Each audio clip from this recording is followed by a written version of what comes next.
It's Trade Unions for Energy Democracy, known as TUED or TUED, is a 10-year-old project that was set up after the Rio +20 conference in Brazil in order to get unions to rally around the need to reclaim energy to public ownership in order to drive a climate protection agenda.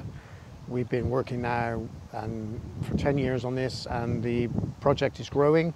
It's more unions from the Global South are joining, and it's been a very vibrant initiative. Yes, there are three main assertions. The first one is that what we're seeing today in the world is an energy expansion, not an energy transition. There's a lot of talk about moving away from fossil fuels and that their renewable energy is growing at record levels. And this gives an impression that we are more or less on the right track. We just need to go a bit faster. This is not true. What we're seeing is more fossil fuels, coal, oil, gas, alongside increases in renewable energy. And that's because of the rise in energy demand globally. So this is a very important part of it. The second assertion is the policies of the pro-capitalist approach, market approach, have been completely ineffective in dealing with this energy expansion. So we need a different route, which is the public pathway, which is about public control over energy. And that is the third assertion, is that we need a radical alternative to address this challenge. Those are the three main points. I mean, it's more than just a question of moving things back from private to public. That is crucially important, indispensable. But we know that a lot of energy companies are already publicly owned. We also know that public ownership is not a solution to every problem.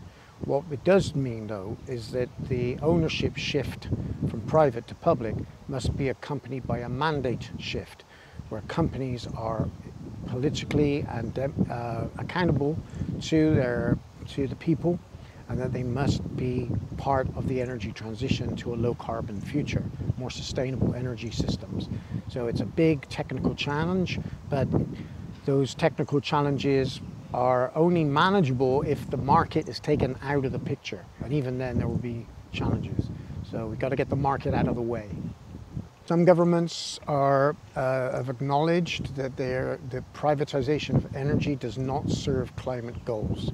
So this has been a slow process because, while the facts are on our side, the politics is not on our side. There's still a lot of belief that public systems need to be broken up in order to make room for the private sector. But some governments, like Mexico, one or two other governments, are pushing back against this idea.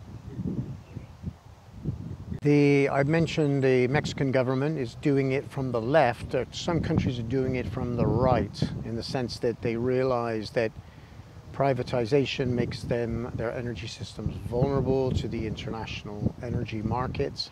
So countries, even quite right-wing, are taking back energy systems because they know that their legitimacy as governments depends on whether they can provide electricity at affordable rates.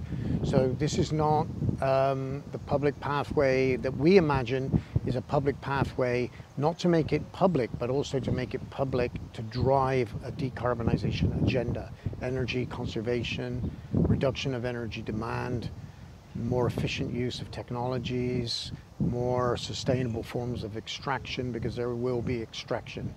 That's unavoidable. Yes, it's interesting that the World Bank and the International Monetary Fund were set up after World War II, and they were set up under different principles than they operate today. In those days, it was about financial stability, preventing depreciation of currencies. And also the World Bank was to provide development aid to, at first, Europe and then the Global South as part of the reconstruction after World War II. So it was a different model. But that changed in around about 1980, when those institutions were taken over by neoliberals.